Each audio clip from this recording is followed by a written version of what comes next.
शाश्वतमप्रमेयमनघम्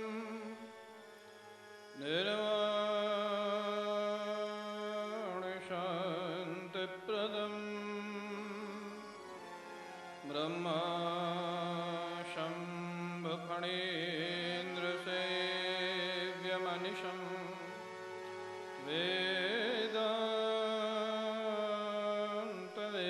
वेदान्तवेद्यं विभुम्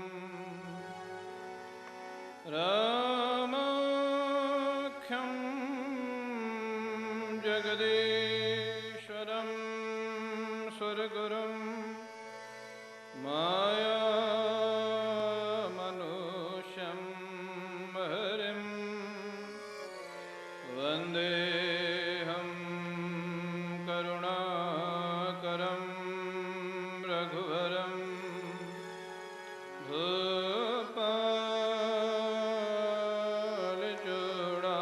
भूपालचूडामणिं वरहापीडं नटवरवपुः कर्णयो कर्णिकारम् विव्रतवासः कनककपिशं वैजयन्तीं च मालां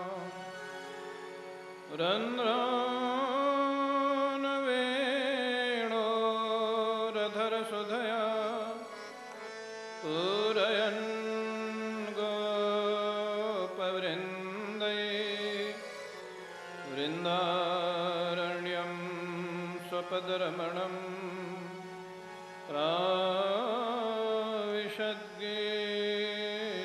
प्राविशद्गीतकीर्तिः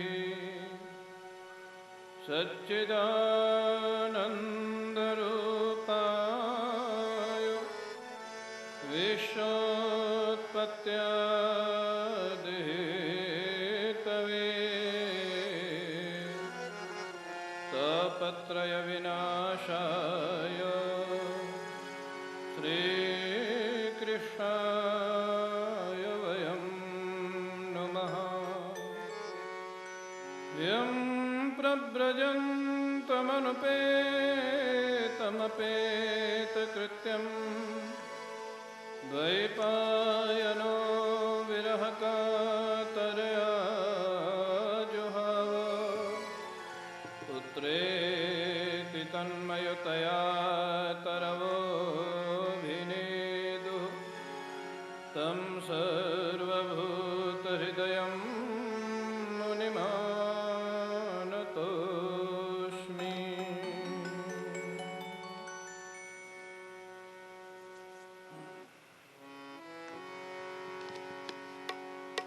जय जय राधा रमण हरि बोल। जय जय राधा रमण हरि बोल। जय जय राधा रमण हरि बोल। जय जय राधा रमण हरि बोल। जय राधा रमण हरि बोल। जय जय राधा रमण हरि बोल। जय राधा रमण हरि बोल।